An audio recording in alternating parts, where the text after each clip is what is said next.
নমস্কার বন্ধুরা, রুটি দিয়ে খাওয়ার জন্যে একদম শুকনো শুকনো ঝাল ঝাল করে আজকে তৈরি করে দেখাবো দারুণ স্বাদের মুখরোচক একটা ভিন্ডির রেসিপি। অনেকেই আছেন যারা ভিন্ডি বা ঢ্যাঁড়স খেতে পছন্দ করেন না, তবে এইভাবে বানিয়ে দেখবেন যারা খায় না ঢ্যাঁড়স তারাও হাসি মুখে চেটেপুটে খাবে। খেতে এটা এতটাই টেস্টি লাগে। তো রেসিপিটা করার জন্য এখানে আমি 400 গ্রাম মতন ঢ্যাঁড়স নিয়েছি। আর ঢ্যাঁড়স কেনার সময় মাথার দিকটা এরকমভাবে একটুখানি ভেঙে দেখে নেবেন। যদি সহজেই ভাঙা যায় তাহলে বুঝবেন ঢ্যাঁড়সগুলো কচি কচি ঢ্যাঁড়স দিয়ে রেসিপিটা ভালো হবে।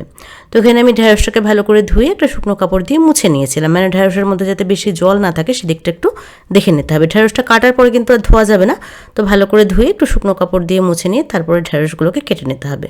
খুব বেশি ছোট করে ঢ্যাঁড়সটাকে আমরা কাটবো না, এইরকমভাবে একটু লম্বা লম্বা করে ঢ্যাঁড়সগুলোকে আমি কেটে রেডি করে নিয়েছি। ঢ্যাঁড়স কাটার পরে কিন্তু আর কোনোভাবেই ধোয়া যাবে না, ভালো করে ধুয়ে শুকনো কাপড় দিয়ে মুছে তারপরে কাটতে হবে।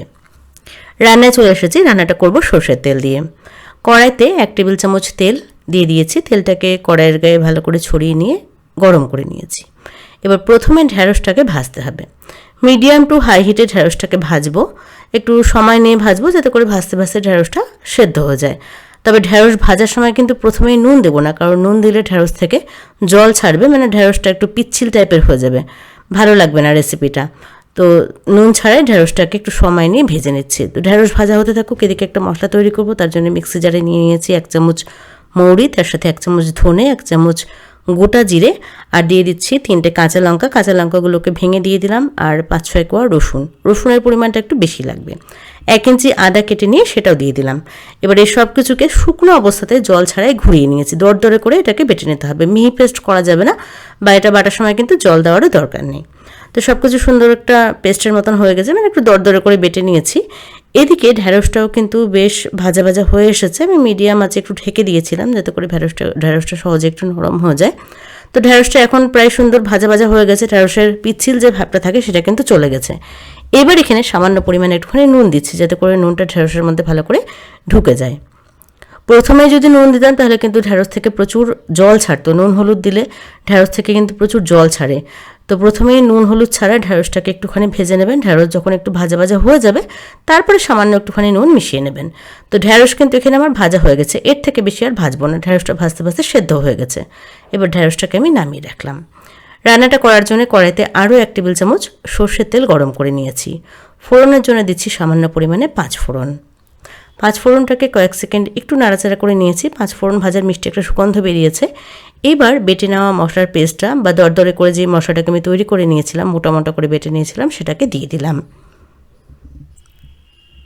15 থেকে 20 সেকেন্ডের জন্য মিডিয়াম আছে মশলাটাকে একটু হালকা করে ভেজে নিয়েছি যাতে করে আদা রসুনের কাঁচা ভাবটা চলে যায়। তো মশলাটাকে একটু হালকা করে ভেজে নিয়েছি। এবার গ্যাসের আঁচ একদম কমিয়ে কালারের জন্য সামান্য পরিমাণে একটুখানি কাশ্মীরি লঙ্কার গুঁড়ো আর একটুখানি হলুদ দিয়ে দিলাম।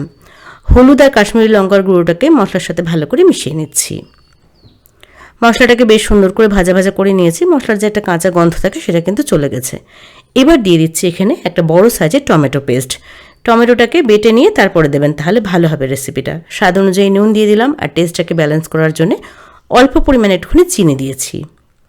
এবার সব কিছুকে খুব ভালো করে কষিয়ে নিচ্ছি। যতক্ষণ না মশলা থেকে তেল ছাড়ছে ততক্ষণ পর্যন্ত মশলাটাকে ভালো করে কষিয়ে নিতে হবে।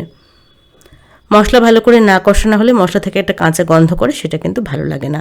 তো মিডিয়াম আছে 3-4 মিনিট মশলাটাকে ভালো করে কষিয়ে নিয়েছি। মশলাটা তেল ছেড়ে দিয়েছে। এবার আগে থেকে ভেজে রাখা ঢ্যাঁড়স বা ভেন্ডিগুলোকে দিয়ে দিলাম। এবার আর কিছুই না, সব মশলার সাথে ঢ্যাঁড়সটাকে ভালো করে মিশিয়ে নিয়ে মিডিয়াম টু হাই হিটে 3-4 মিনিটের জন্য বেশ সুন্দর করে ভাজা ভাজা করে নিতে হবে।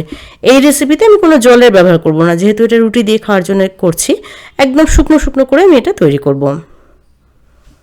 ভাতের সাথেও কিন্তু এটা খেতে বেশ ভালো লাগে। ডাল ভাতের পাশে বা এমনি শুকনো ভাত দিয়ে মেখেও এটা খেতে দুর্দান্ত লাগে। তো রেসিপিটা এখানে আমার হয়ে গেছে। একদম শুকনো শুকনো করে এটাকে আমি তৈরি করে নিয়েছি। আপনারা চাইলে নামানোর আগে একটুখানি ধনেপাতা কুচি ছড়িয়ে নামাতে পারেন। তবে আজকে আমার ঘরে ধনেপাতা ছিল না, সেজন্য আমি ধনেপাতাটা আর দিতে পারিনি।